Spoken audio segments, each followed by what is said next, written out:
Nagaa maatiiwwan qubee akaadaamii akkam jirtu nagaa keessanii fayyaa keessanii egaa har'ammoo fiiziksii kutaa 11 boqonnaa 5ffaa kutaa jalqabaa qabadhee isiniif dhiyaadheen jira jechuudha. Egaa boqonnaan kun boqonnaa haaraadha jechuudha. Waa'ee heat conduction and calorimetry ilaalla jechuudha. Kutaa kana keessatti unit 5 is about heat conduction and calorimetry. Egaa waa'ee boqonnaa kana gaggabaabsinee yemmuu ilaallu boqonnaan kun qabiyyeewwan armaan gadii kanneetti qoodamedha. Jalqaba irratti kan ilaallu 5.1 the concept of heat hiika ho'a ilaalla jechuudha. Hiikni ho'aa maal akka ta'e jalqaba irratti ni ilaalla jechuudha. And then heat transfer mechanisms 5.2 irratti immoo maal ilaalla jechuudha. Akkaataa ho'i ittiin daddarbu yookiin immoo maloota ho'i ittiin daddarbu ni ilaalla jechuudha. Maloonni gurguddoon sadii akka jiran kana duras odeeffannoo ni qabdu jedheen yaada.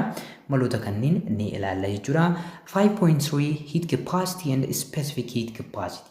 Dandeettii ho'aa akkasumas immoo dandeettii ho'aa murtaawaa jennee kan hiikuu dandeenyu kana qabiyyeewwan kan lama ni ilaalla jechuudha. What is heat capacity and specific heat capacity kan jedhu kana kutaa kana jalatti ni ilaalla jechuudha. And then 5.4 thermal expansion ho'aan babal'achuudha. Wantoonni ho'aan akkamitti babal'achuu danda'u yookiin immoo sababa yaa'insa energy ho'aatiin wantoonni akkamitti babal'achuu danda'u kan jedhu kana kutaa kana jalatti ilaalla. And then change of phase jijjiirama faalkaa. Wantoonni immoo faalkaa isaanii akkamitti jijjiirratu. Maaltu yoo ta'edha jijjiiramni faalkaa uumamuu kan danda'u kana boqonnaa kana jalatti 5.5 keessatti ilaalla jechuudha. Gara fuulduraa irratti xumura irratti 5.6 calorimetry ho'a safaruu. Egaa meetirii kan jedhu kun jechi akkuma asirraa ilaaltan safaruudha jechuudha. Kaaloriin kun energy yookiin immoo ho'aan wal qabata. So calorimetriin ho'a safaruudha. Ho'a akkamitti safaruu dandeenya? Eksperimentiin kana wal qabatee jiru maali kan jedhullee kutaa kana jalatti ilaalla jechuudha. Egaa kaayyoon boqonnaa kana yookiin immoo boqonnaa kana erga xumurtaniin booda wantoonni isin milkeessuudhaa danda'u qabaattan as the end of this unit you should be able to gain comprehensive knowledge on basic properties of fluids, thermal properties of matter, phase changes and calorimetry. Boqonnaa kana erga xumurtaniin booda amaloota ijoo yaa'oowwanii beekuu qabdu akkasumas immoo amaloota anniisaa ho'aa wantoota beekuu qabdu waa'ee jijjiirama faalkaa phase changes beekuu qabdu calorimetry katammoo ho'i ittiin safaramullee maal gochuu qabdu jechuudha. Ogummaa gonfachuudha qabdu jechuudha. Erga boqonnaa kana xumurreen booda and then you have to quantitatively and qualitatively describe about heat capacity. Qulqulliidhanis akkasumas immoo lakkoofsan illee waa'ee dandeettii yookiin immoo heat capacity kan jedhan kana akkasumas specific heat capacity dandeettii ho'a murtaawaa and thermal expansion waa'ee ho'aan babal'achuu wantoota kana maal gochuu qabdu jechuudha. Sirriitti ibsuudha danda'uu qabaattu jechuudha. And then you should be able to solve calorimetry problems. Problemiiwwan yookiin immoo gaaffiiwwan calorimetriitiin wal qabatanii dhufan furuu danda'uudha qabaattu jechuudha xumura boqonnaa kana irratti. And then use a specific heat and heat of transformations in the practical applications of calorimetry. Egaa qabatamaadhaan yaaliiwwan garaagaraa keessatti specific heatii fi yookiin immoo dandeettii ho'aa akkasumas immoo daddarbuu ho'aa fayyadamuudhaan calorimetry qabatamaadhaan hojii irra oolchuudhaan yaaliiwwan garaagaraa hojjechuu danda'uudha qabaatu jechuudha. Egaa kaayyoowwan boqonnaa kana isaan kana kan fakkaatanidha. In today's part we will see egaa kutaa har'aa keessatti wantoonni nu ilaallu 5.1 the concept of heat hiika ho'aati jechuudha. Kutaa har'aa keessatti bal'inaan kan ilaallu waa'ee hiika ho'aati jechuudha. About the concept of heat egaa mata duree wanti xiqqaan kutaa har'aa keessatti ilaallu jalqaba irratti what is temperature. Egaa heat akkasumas temperature yommuu jennu termiiwwan wal fakkaatatti akkaataan itti fudhatamu jira jechuudha. Yeroo tokko tokko garuu garaagarummaa guddaa qabu. So we define the term temperature and also we distinguish this term or temperature from heat. And what is heat? Heat kan jennu kun immoo maalidha? Egaa jalqaba irratti temperature kan hiikneef termii wal fakkaataatti consider waan ta'aniifidha jechuudha. Garuu termii guutumaan guutuutti garaagarummaa qabanidha jechuudha. So temperature maal akka ta'e ni ilaalla akkasuma immoo ho'a illee maal akka ta'e ni ilaalla jechuudha. And then heat, internal energy and thermodynamic work.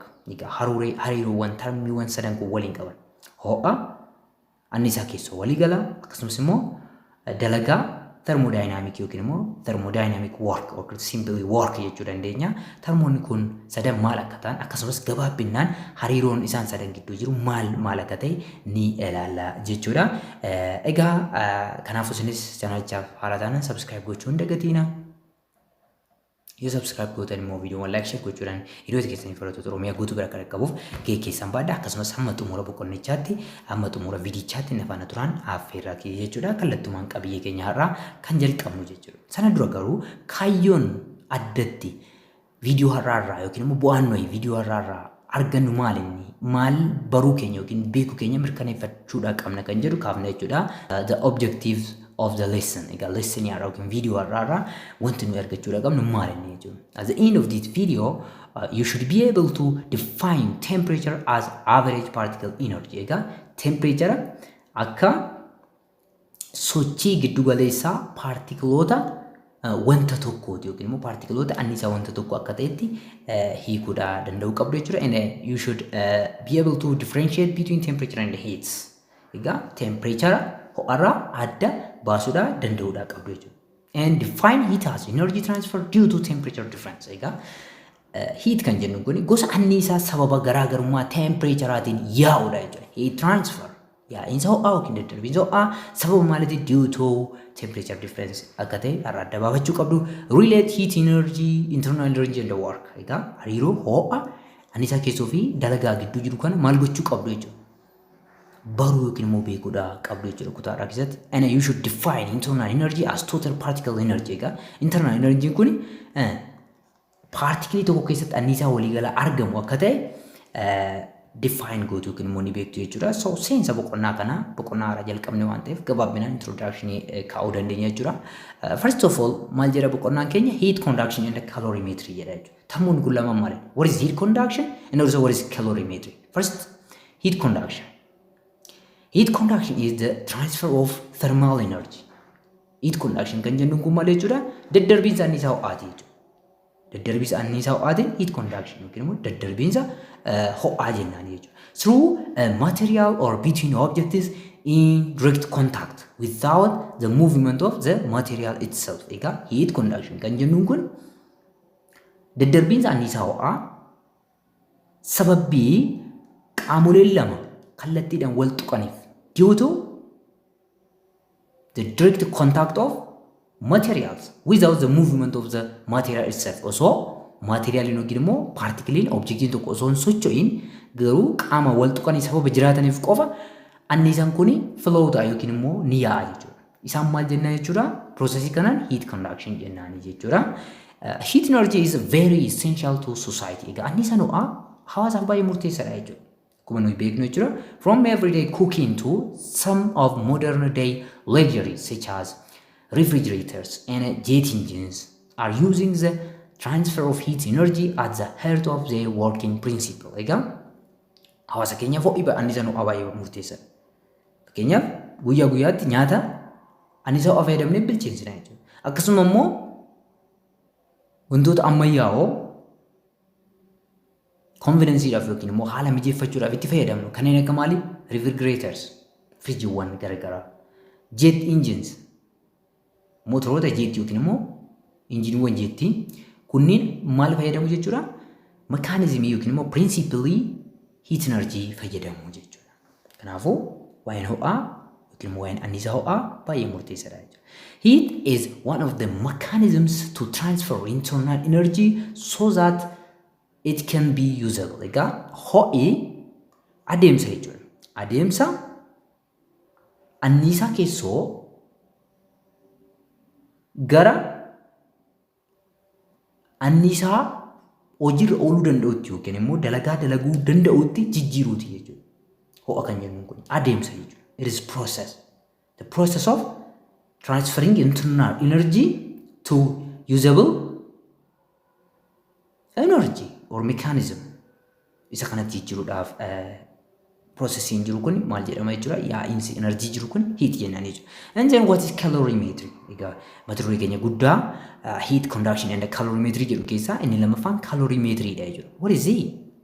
Calorimetry is the science of measuring the amount of heat absorbed or released during a physical or chemical process. Egaa calorimetry kan jennuun saayinsii waa'ee hamma ho'aa xuuxame akkasumas immoo gallakkifame yommuu jijjiiramoonni fiizikaalaa akkasumas keemikaalaa gaggeeffaman gochuudha jechuudha. Salphumatti calorimetry is the measurement of amount of heat. Egaa heatiin kun yookiin kan xuuxame kan fudhatame jechuudha. The gained heat and the released heat ho'a gallakkifames ta'uu danda'a. Yeroo jijjiirama fiizikaalaas keemikaalaas kan ta'u. Kanaafuu ho'a safaruun calorimetry jedhama jechuudha. Egaa kana jennee qabiyyeen keenya ijoon har'aa maalidha jechuudha. 5.1 the concept of heat hiikaa ho'aati jechuudha. Egaa ho'a hiikuu keenyaan dura mee dura temperature haa hiiknu. Maaliif temperature fi ho'i hariiroo guddaa waliin qabu garuu immoo termiiwwan garaagaraati jechuudha. So what is temperature? Temperature jechuun maal jechuudha? Temperature is a fundamental physical quantity. Egaa temperature akkuma kana dura barachaa turtan kutaa 9 irraa jalqabdanii it is a fundamental physical quantity. Qaama safartama bu'uuraati jechuudha. That relates to the average kinetic energy of the particles in a substance. Egaa fundamental physical quantity kuni maal wajjin wal qabata jechuudha? Anniisaa sochii giddugaleessaa partikilii wanta tokko ibsaa jechuudha yookiin immoo isaan wal qabata jechuudha. Anniisaa sochii giddugaleessaa partikiloota wanta tokko. Kanaafuu partikiloonni wanta tokko keessa jiran fakkeenyaaf kun solid osoo ta'eeti partikiloonni isaanii bifa kanaan jiru osoo ta'eeti partikiloonni kun maal hin taane callisanii hin taane jechuudha. So maal ni socho'u jechuudha. Wanti socho'u immoo maal qabaata? Kinetic energy yookiin immoo anniisaa sochii qabaata jechuudha. So anniisaan sochii giddugaleessaa partikiloota wanta tokko kana maal jennetti ibsine yookiin immoo maaliin safara jechuudha. Temperature jennaan jechuudha. So it is the basic physical quantity. Kuma jenne waa'ee maaliitiin wal qabata? Anniisaa sochii giddugaleessaa partikiloota wanta tokko kan ibsudha jechuudha. Temperature indicates how hot or cold an object is relative to a standard reference point. Egaa temperature kuni wanti tokko hammam ho'a yookiin immoo hammam qorra. Kanas wanti standard ta'e yookiin immoo reference point unity jennee kan ibsinu jechuudha. Celsius ta'uu danda'a, Kelvin ta'uu danda'a, Fahrenheit ta'uu danda'a, Rentgen ta'uu danda'a. Isaan irratti hundaa'uudhaan wanti tokko hammam ho'a yookiin immoo hammam qorra kan jedhu ittiin ibsina jechuudha. Maaliin? Termi temperature jedhu. Good. And like it, which refers to energy transfer. Egaa asumatti maal jedha? Ho'i immoo maal ibsa jechuudha? Akka ho'aati miti jechuudha. Faallaa ho'aati. Ho'i maal ibsa jechuudha? Which refers to energy transfer. Yaa'iinsa yookiin immoo daddarbinsa enerjiiti jechuudha. Temperature garuu it is a property that quantifies the thermal state of a system. Ho'i property miti jechuudha. Ho'i property miti. It is not a property of an object. That is the transfer of energy. Daddarbinsa anniisaati jechuudha. Temperature garuu amala wanta tokkooti jechuudha. Amala maal safaruudha? Haala ho'aa siistama tokko yookiin wanta tokko kan safaruudha jechuudha. The property that quantifies or that measures the thermal state of a system. Haala ho'aa siistama tokko yookiin sirna tokko yookiin wanta tokko kan lakkoofsaan ibsu maalidha? Temperature jennaan jechuudha. Heat is energy transfer. Daddarbinsa anniisaati jechuudha. Ho'i itti dhufnaa adeemsa, that is process. But temperature is property. Property keessaayyuu maal jennee jechuudha? Basic physical quantity dha jennee jechuudha. Okay. Then what is heat? Egammoo akkana jennee ho'i immoo maal inni sirriitti ibsinu jechuudha. Heat is a form of energy. Akkuma amma dubbataa turre gosa anniisaati jechuudha. Which causes in us the sensation of hotness or coldness. Egaa ho'a kan jennuun kun gosa anniisaa nu keessatti miirri ho'aa akkasumas immoo miirri qorraa akka uumamu taasisuudha jechuudha.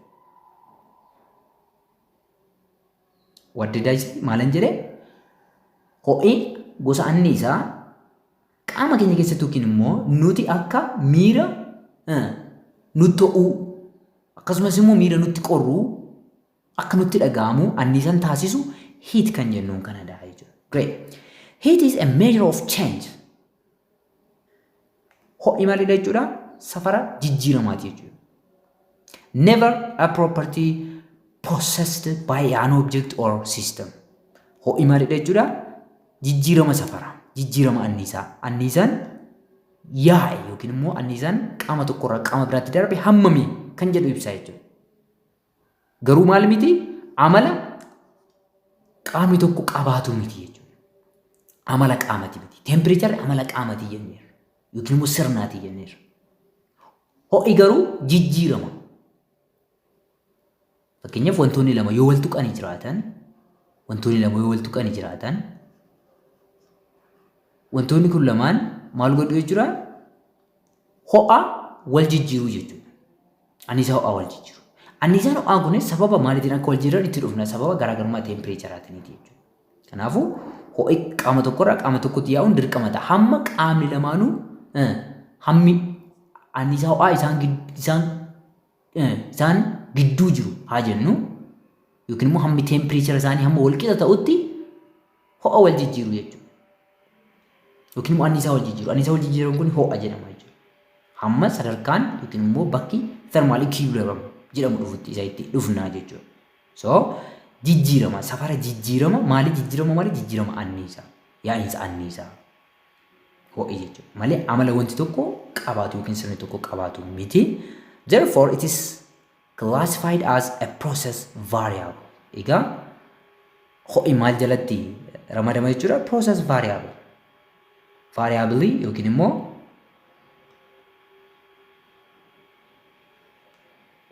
safara yookiin immoo wanta adeemsaan maal ta'udha? Adeemsa keessatti safaramuudha. Waan dhaabbataa osoo hin ta'in a process yaa'insatu jira, jijjiiramatu jira jechuudha. Waa'ee yommuu jijjiiramni jiraatu yookiin immoo yommuu yaa'insi jiraatu wanta safaramu kanaan ho'a yookiin immoo heat jennaani jechuudha. It is transferred from a region of higher temperature to a region of lower temperature until thermal equilibrium is achieved. Egaa ho'i kuni garamitti yaa'a jechuudha. Wanta tokkorraa gara qaama biraatti yaa'a jenneerra. Kan yaa'u immoo wanta maalirraa tempereechara olaanaa fakkeenyaaf inni kun 100 digirii seelsheesii yoo ta'e wal tuqanii yoo jiraatan qaamni biraa immoo iddoo kana 10 digirii seelsheesiin yoo jiraate ho'i itti fufiinsaan hamma tempereecharri qaamota yookiin immoo wantoota kana lamaanii wal qixa ta'utti itti fufiinsaan yaa'a. Garamitti yaa'a? Gara tempereechara isa guddaarraa isa xiqqaatti. Garuu kondiishinii tokko keessatti tempereechara xiqqaarraa gara guddaatti ni yaa'a jechuudha. Inni mekaanizimii biraatiin fakkeenyaaf riifrijireetarii keessatti ho'a xiqqaarraa gara guddaatti akka yaa'u ni taasisna jechuudha. Garuu in normal condition heat transferred from a region of higher temperature to a region of lower temperature until thermal equilibrium. Thermal equilibrium jechuun maal jechuudha? Temperature isaanii hamma wal qixa ta'utti ho'i kuni ni yaa'a yookiin ni daddarbaa jechuudha. Heat is measured in units of energy. Egaa gosa enerjiitii jennee miti ho'i. Kanaafuu yuunitoota anniisaatiin safaramaa jechuudha. Ho'i yuunitoota anniisaa kanneen akkamii? Joules, juulii fa'a, kaaloorii fa'aatiin safarraa jechuudha ho'a. The SI unit of heat is joule. Egaa yuunitiin waaltawaan yookiin immoo SI isaa juuliidha jechuudha yookiin immoo capital letter jedhaan kan bakka buusnudha yookiin immoo upper case jedhaan kan bakka buusnudha jechuudha. When a hot cup of tea is lie in a room, egaa shaayii burcuqqoo keessaa yoo qabaanne lie in contact with enveloping air. Egaa shaayiin sun immoo maaliin jira jechuudha? Naannoo kana qilleensi jira jechuudha. Qilleensa naannoo kana marsee jiru kanaan wal tuqee jira shaayiin kuni. You know that the cup of tea will gradually cool down over time. Egaa shaayiin kun adeemsa keessa akka qorraa deemu ni beekna jechuudha. So what is happening over the course of time to cause the tea to cool down? Egaa maal inni kan uumamaa ture? Yeroo deemaa jiru kana keessatti shaayiin kun akka qorruuf yeroo dheeraa ol tursiisne shaayiin kun ni qorra beekamaadha.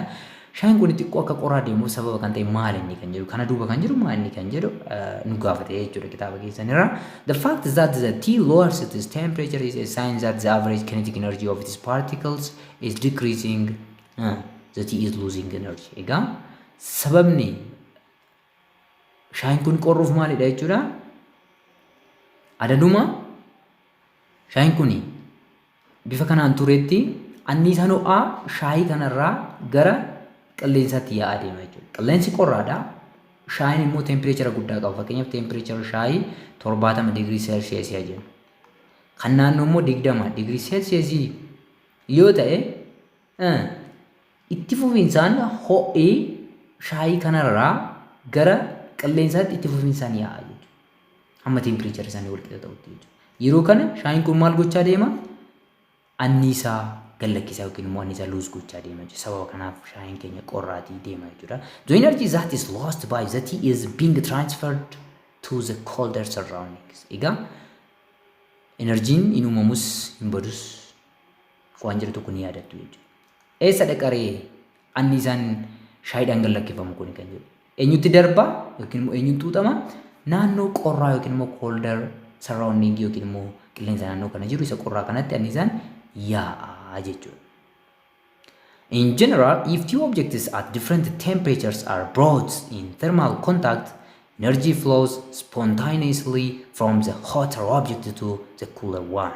Egaa walumaa galatti qaamoleen lama yoo qaama wal tuqanii jiraatan, if they are in thermal contact, qaamoleen lama yoo wal tuqanii jiraatan,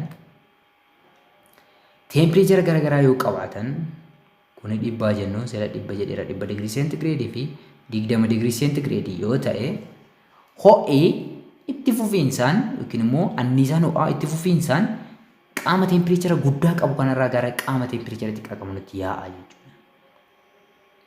Isa kana mekaanizimii biraa fayyadamnee riivarsii gochuu dandeenya. Garuu kallattiidhaan ho'i temperature guddaarraa gara temperature xiqqaatti kan yaa'udha jechuudha.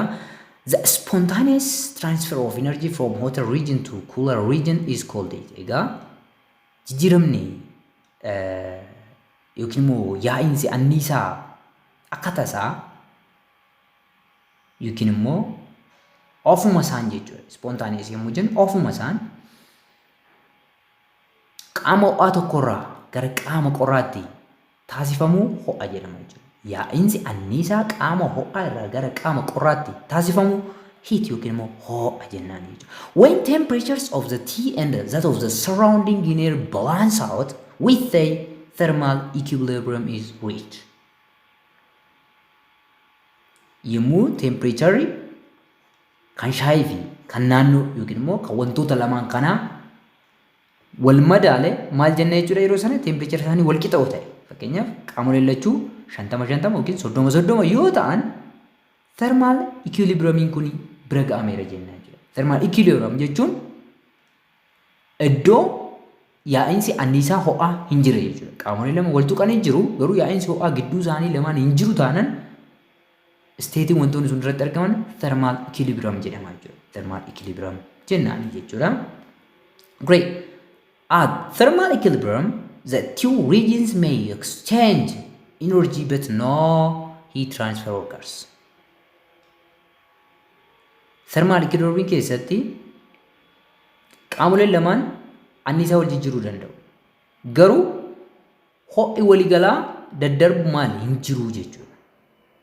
Ho'i waliigalaa daddarbu garuu hin jiru. Ho'i qaama tokko gara qaama biraatti daddarbu hin jiraatu jechuudha. Garuu enerjiiwwan biroo exchange gochuu yookiin wal jijjiiruu ni danda'u jechuudha. Garuu thermal equilibrium irratti there is no net heat transfer. Ho'i waliigalaa qaamota lamaan gidduutti daddarbu yookiin yaa'u hin jiraatu jechuudha. Thermal equilibrium irra hojjaan. The other is heat, internal energy and thermodynamic work. Ho'a anniisaa keessoo akkasumas immoo dalagaa thermodynamic yookiin immoo thermodynamic work kan jennuun kun maal isaan kan jiru ilaalla jechuudha. Egaa heat is represented by uppercase Q. Another aspect of the definition of heat is that a body never contains heat. Egaa gama biraatiin ho'a yommuu hiiknu qaamni tokko maaliin qabaatu? Ho'aan qabaatu jechuudha. Wanti tokko ho'a qaba hin jennu jechuudha. Dogoggora. Ani ho'a jechuu hin dandeenya garuu ho'a ni qaba jechuu hin dandeenya jechuudha. Temperature qabaata malee. Bifa kanaan hiikuu dandeenya jechuudha ho'a.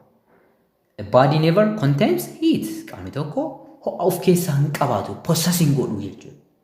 Egaa ho'i property qabatamu wanti tokko qabu miti jenneerra jechuudha. Property jijjiiramuudha yaa'uudha jenneera. Processii yaa'uudha yookiin immoo jijjiiramu energy yaa'uudha yookiin immoo jijjiiramuudha waan jenneef jechuudha. That is we cannot say stored heat energy. Sababa kanaaf maal hin jennu jechuudha? Annisaa ho'aa kuufames hin jennu jechuudha gonkumaa. As we cannot say stored electric current. Currentii electric kuufames hin jennu. Ho'isni yaa'a electric currentiinis maal ta'a ni yaa'a jechuudha. It is not something you get it sitting down. Egaa ho'i maal inni jechuudha?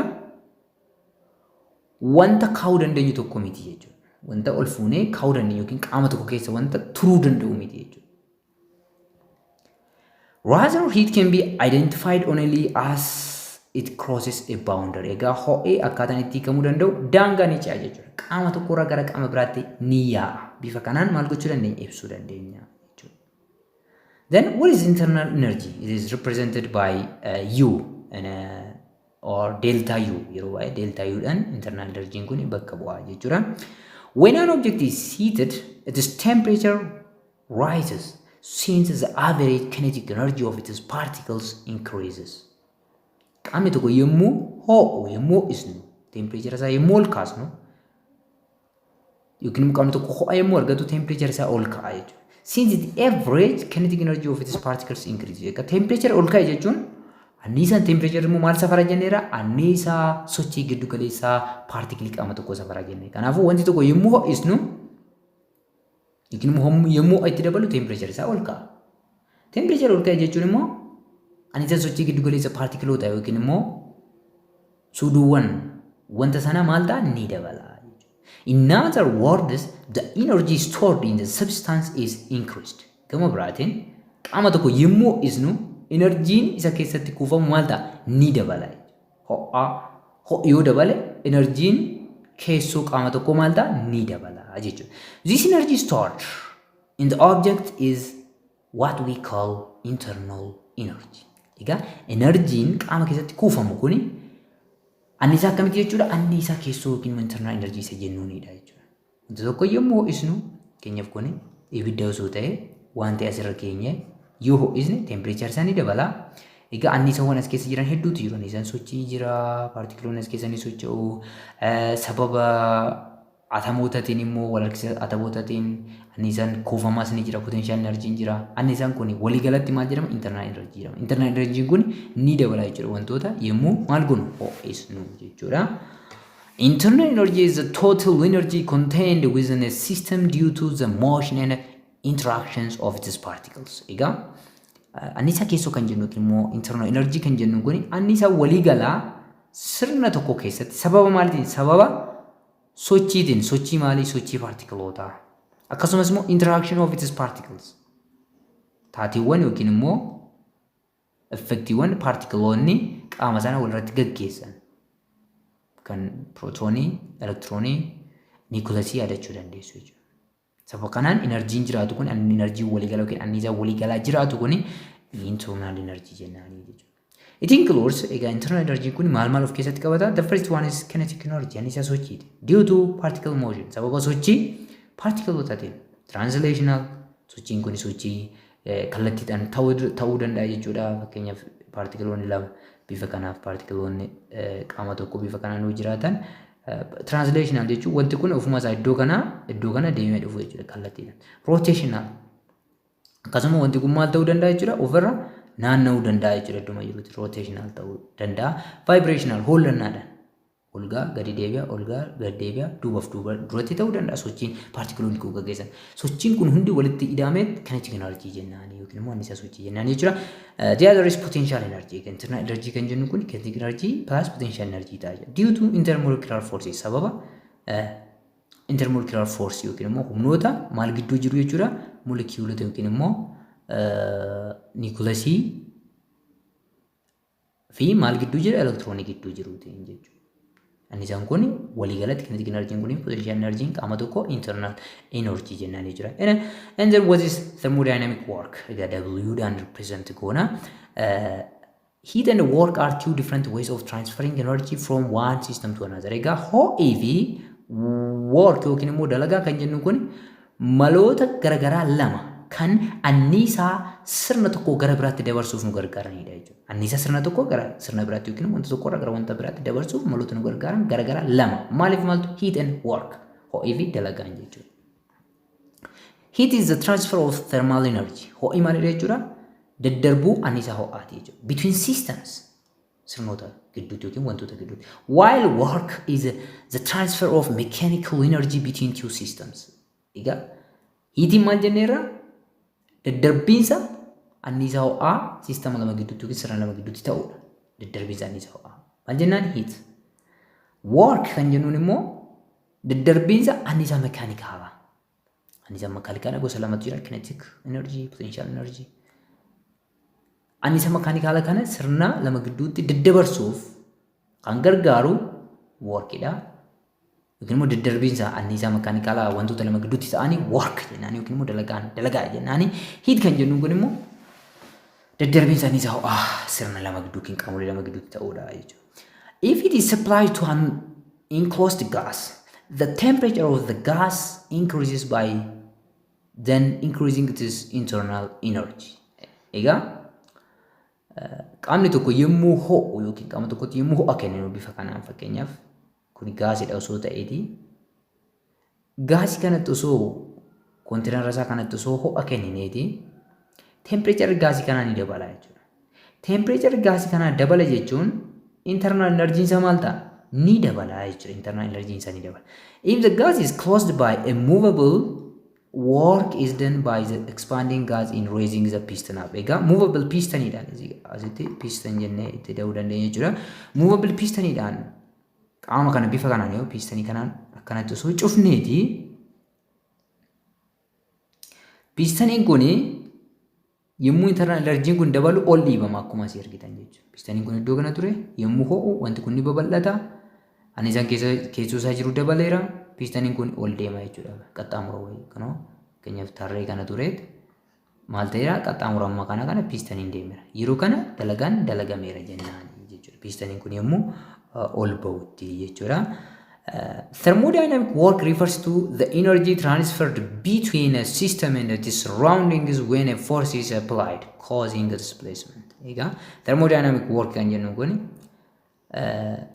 anniisaan yemmuu sirna lama gidduutti daddarbu akkasumas immoo naannoo wajjin anniisaan sirnaa fi gara naannootti yemmuu daddarbu maal ta'a humni ni dalagaa jechuudha. Humni dalagaa jechuun immoo displacement if sababa ta'e akka iddoo kana pistoniin jalqaba iddoo kana ture asirraa ka'e iddoo kana ture jennu dhufee eessa ga'e as ga'e. Kanaafuu displacementiin occur ta'eera jechuudha. Yeroo kana dalagaan thermodynamicii dalagaa jira jenna jechuudha. Thus the heat supplied is converted partly to internal energy and partly into work done. Egaa ho'i asitti gaasii kanatti kenname fakkeenyaaf kana ibiddarra keenya yookiin istoovirra keenya osoo isneeti anniisaan ho'annuyi gaasii kanatti dabarsine guututti internal energy yookiin anniisaa keessatti yookiin immoo work done ittiin jijjiiramu jechuudha. Kun anniisaa keessatti jijjiirama kun immoo work done itti jijjiirama yookiin immoo dalagaatti jijjiirama jechuudha. We can also increase the internal energy of the gas by pushing the piston down and compressing the gas. Egaa internal energy gama biraatiin maal goonee dabaluu dandeenya? By pushing the piston down. Pistonii kana yoo gadi dhiibne bifa kana humna asii gadi itti dargeessine yoo gadi dhiibne gaasii compress gochuudhaan internal energy maal gochuu dandeenya? Dabaluu dandeenya jechuudha. Kuni kan ho'aatiin aladha jechuudha. The relationship between heat, internal energy and work is given by egaa hariiroon termoowwan sadi kana gidduu jiru heat ho'aa internal energy anniisaa keessoo fi work gidduu jiru formula kanaan nu kennama jechuudha. Change of view is internal energy. Internal energy equals heat gained or lost minus work done. Egaa gama biraatiin inni kun first law of thermodynamics jedhama jechuudha. Siroota thermodynamics kutaa kana keessatti kitaabni keessanii hin kaasne sadiitu jiru. Siroota san keessaa first law of thermodynamics isa kana jedha jechuudha. Hariiroo isaanii ibsa formula kanaan argattu jechuudha. Egaa yemmuu ho'i fudhatamu yookiin immoo yemmuu sirni surrounding irratti dalagaa dalageessu maal ta'a? Yemmuu immoo naannoon sirna irratti dalagaa dalageessu maal ta'a kan jedhu sana ofuma keessanii ilaaluu dandeessu jechuudha. Lakkoofsuma kanaan ibsa. Egaa if Q is added to the system yoo ho'i sirnatti dabalata yookiin wanta tokkotti fakkeenyaaf bifa kanaan egaa wanti tokko iddoo kana yoo jiraate qilleensa marfamee yoo jiraate yoo ho'a wanta kanatti yoo daballe internal energy isaa ni dabala jenneera jechuudha. Annisaan keessoo isaa ni dabala maaliif temperature ni dabala temperature dabala jechuun kinetic energy ni dabala waan ta'eef jechuudha. If work is done by the system internal energy decreases. Egaa dalagaan sistemaan wantoo kanaan wantoo as keessa jiru kanaan dalagaan yoo dalagaa surrounding irratti internal energy maal ta'a ni hir'ata jechuudha. Sababni isaas anniisaa of keessaa qabu kana gara maalitti jijjiira gara work daniitti jijjiira waan ta'eef jechuudha sirni. Kanaaf yoo sirni anniisaa yookiin immoo dalagaa dalageesse anniisaan keessoo isaa ni xiqqaata. Annisaan uumamus badus hin jiru waan ta'eef anniisaa qaburraa gara work daniitti jijjiira waan ta'eef internal energy isaa dirqama xiqqaataa jechuudha. If no heat is transferred, ho'i immoo daddarbee homtuu yoo jiraachuu baate work done results in a direct change in internal energy. Egaa ho'i yoo iddoo kanatti homtuu jiraachuu baate yoo zero ta'e work done kallattiidhaan maal wajjin wal qixa ta'a internal energy yookiin immoo anniisaa keessoo wajjin wal qixa ta'a. Inni kun immoo adiabaatik piroosesii jedhama jechuudha. Egaa gara fuulduraatti bal'inaan waa'ee kanaas ni ilaatu jedhee yaada. Kanaafuu ho'i homtuu daddarbuu baate ho'i zeeroodha jechuun maaltu jiraata jechuudha. Akkuma foormulaa irraa ilaaltan work done qofatu jiraata. Work done kun maal wajjin wal qixa ta'a jechuudha. Internal energy wajjin wal qixa ta'a jechuudha. Egaa gabaabinaan kaasuuf egaa walumaa galatti kutaa irraa keessatti qabadde kanan ibsiif dhiyaadhe isa kana fakkaata. Kutaa itti aanu keessatti review questions 3.1 akkasumas immoo some related past EUEA Ethiopian University Intracts examination kan qabii kanaan wal qabatan yookiin gulgala kanaan wal qabatan muraasa isaanii ni ilaalla jechuudha. Kanaafuu isinis chaanalicha subscribe gochuun hin dagatinaa. Maatii yoo taatan viidiyoo wal like share gochuun hin dagatinaa. Qabiyyee itti aanu kanaan mul arginutti fayyaa nagaa naaf ta'a. Barnoota gaarii. Bye bye.